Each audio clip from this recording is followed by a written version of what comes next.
Sehingga dia akan kelihatan seperti ini.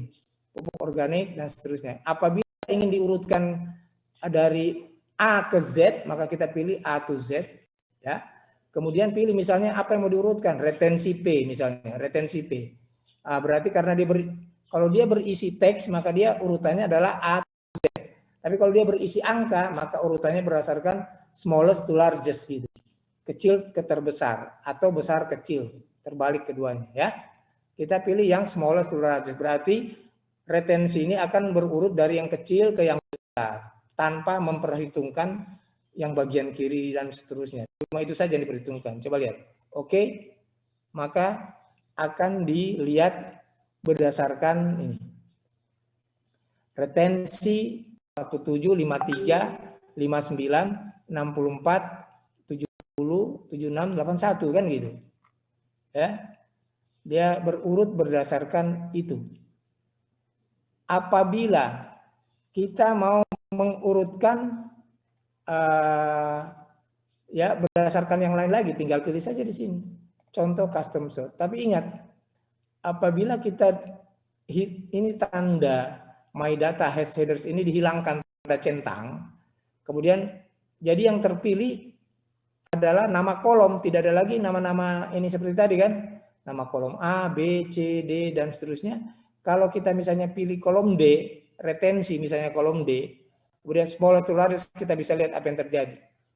Maka baris judulnya ikut diurut, hati-hati gitu ya. Jadi kalau mau mengurutkan atau sort di Excel, ini kembalikan lagi, next gitu ya.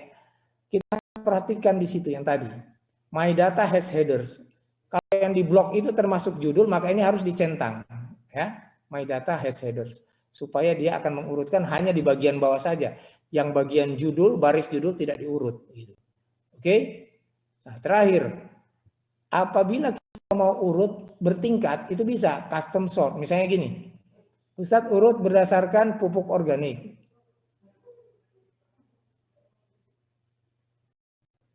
Di sini. Berdasarkan pupuk, baru berdasarkan ulangan. Tingkatan berikutnya artinya berdasarkan pupuk organik dia akan mulai yang A yang paling atas kan A, ayam petelur dulu kan, baru setelah ayam domba, setelah itu baru jerami, baru tanpa pupuk, baru yang terakhir sapi, baru tanpa pupuk, kan begitu urutannya, ya. Kemudian urutan yang berikutnya, ya, misalnya ditambah add level. Nah, add level itu artinya urutan yang berikutnya adalah ulangan, berarti pilih di sini ulangan. Misalnya, berarti setelah dia diurutkan berdasarkan ayam, petelur dan sebagainya, baru diurutkan berdasarkan ulangan. Berarti ayam petelur semua baru 1, 2, 3 gitu ya. Coba lihat hasilnya. Oke. Nih ayam petelur ulangan 1, ulangan 2, ulangan 3. Domba ulangan 1, ulangan 2, ulangan 3. Jerami ulangan 1, ulangan 2, ulangan 3. Sapi ulangan begitu seterusnya. Ya. Kalau kita menggunakan tingkatan sortirnya atau sort, ya. Tapi kalau tidak menggunakan tingkatan sort, delete level misalnya, maka dia akan acak hasilnya. Coba lihat, ayam petelur, sebentar, kembalikan dulu ke semula. Di back, misalnya gini, back tanpa pupuk, dia sudah terurut berdasarkan sapi.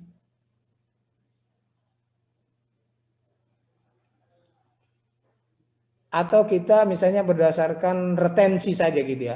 Retensi. Kalau misalnya gini, Ustadz urutkan sort pupuk organik A to Z. Ya. Maksudnya berdasarkan yang bagian atas ini.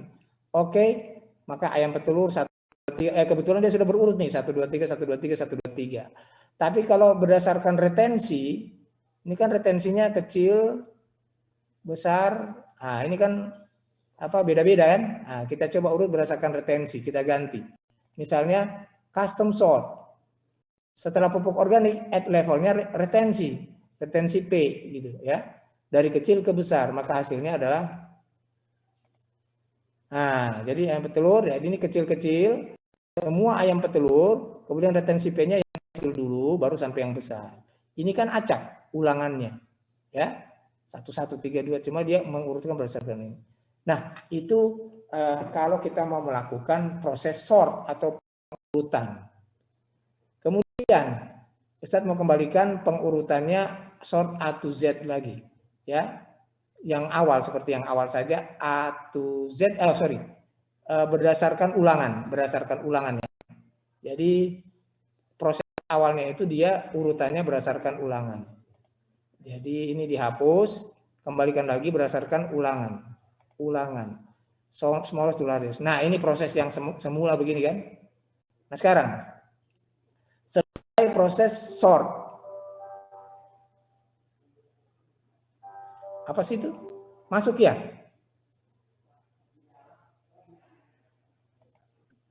Halo? Masuk istirahat, Ustaz.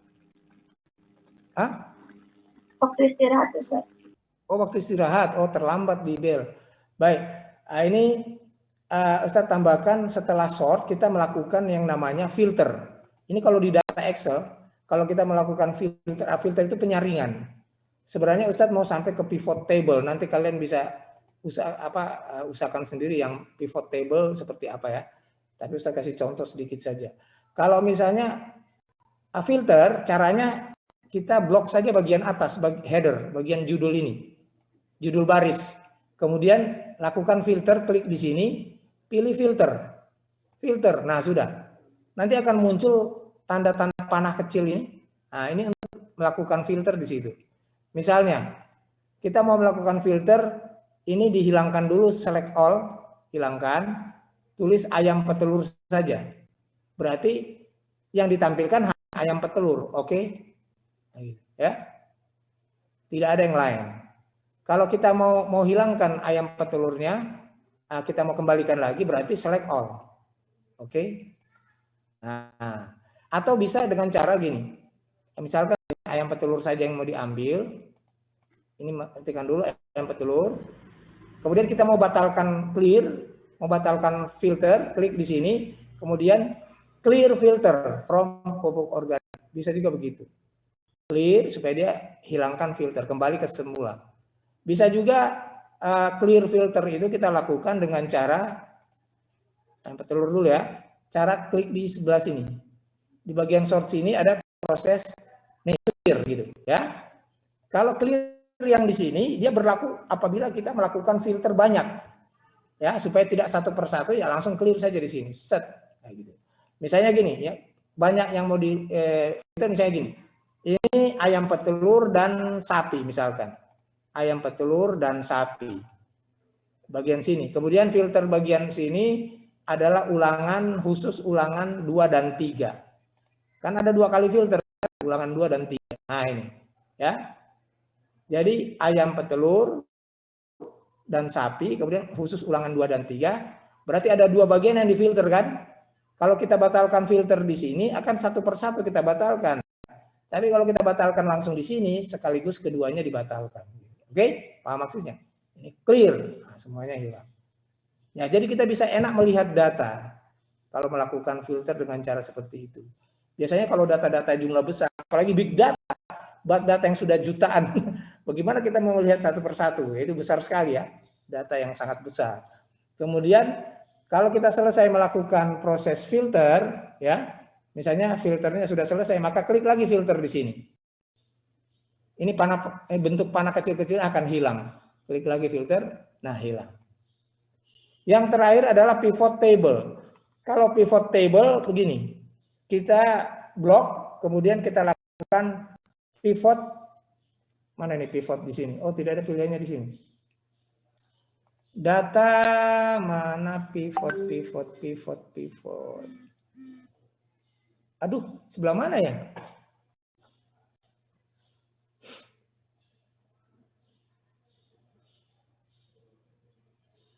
Data refresh all. Bentar. Ustadz kehilangan jejak nih, pivot table adanya sebelah mana nih? Harusnya sudah ada di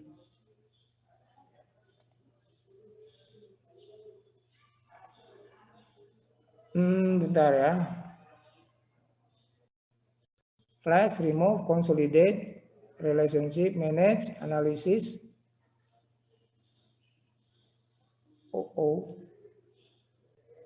sort advance,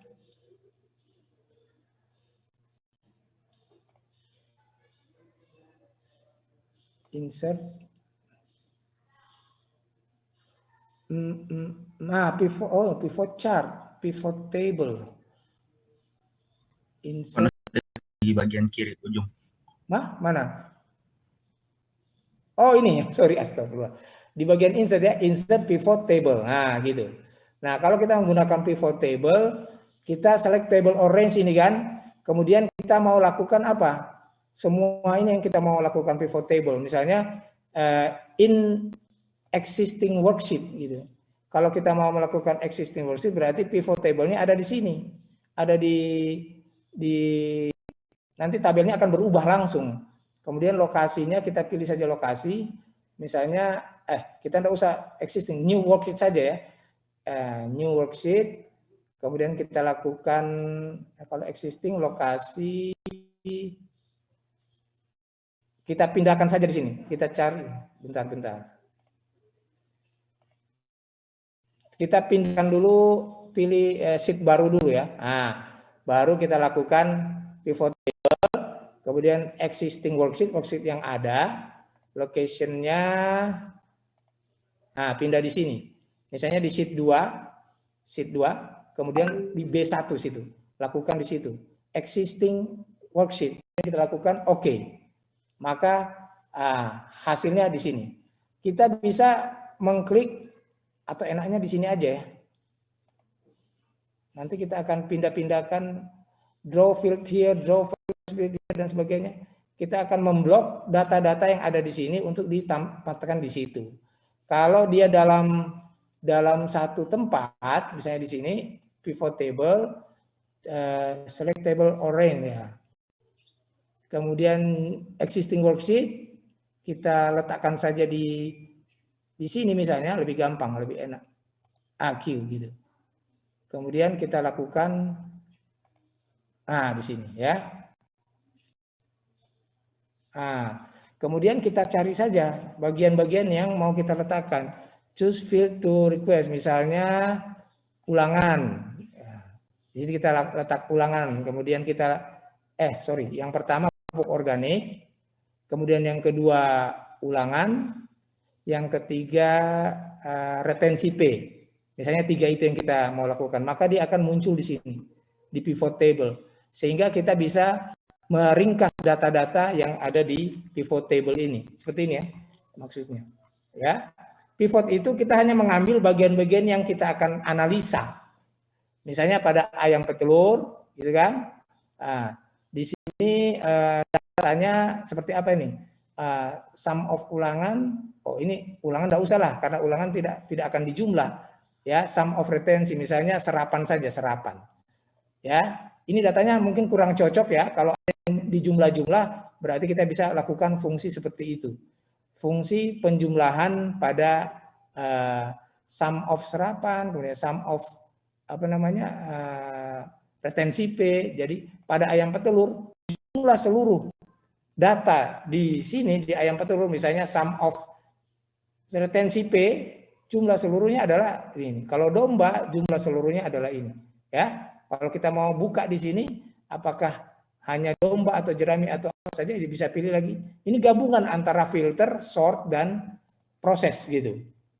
Jadi ini masuk dengan pivot table begitu. Cuma datanya kurang sesuai ya, karena untuk menjumlahkan. Bentar. Untuk pivot ini dia prosesnya adalah penjumlahan. Kita bisa ganti misalnya rata-rata atau count, atau kita bisa ganti di sini. Rata-rata apakah misalnya maksimum nilai maksimum dari retensi ya, misalnya retensi untuk semua kita ganti di sini set. Nah, jadi maksimum untuk ayam petelur retensinya 93, untuk domba maksimum retensinya adalah ini. Tidak cocok kalau dijumlahkan. Sum of serapan ini kan ada data, dilihat yang terkecil terbesar kan gitu. Nah, jadi cara melihatnya seperti itu. Paham ini? Nah, kalau ini di double klik saja di sini, kita ganti. Misalnya ganti rata-rata, maksimum, minimum, rata-rata, kita bisa lihat data seperti itu. Misalnya rata-rata dari serapan P adalah berapa gitu kan misalnya. Oke. Maka langsung dihitung serapan dari rata-rata segitu. Oke? Nah, oke, jadi sekian dari proses pengolahan data yang dilakukan apabila kita menggunakan aplikasi Excel ya. Kalau kita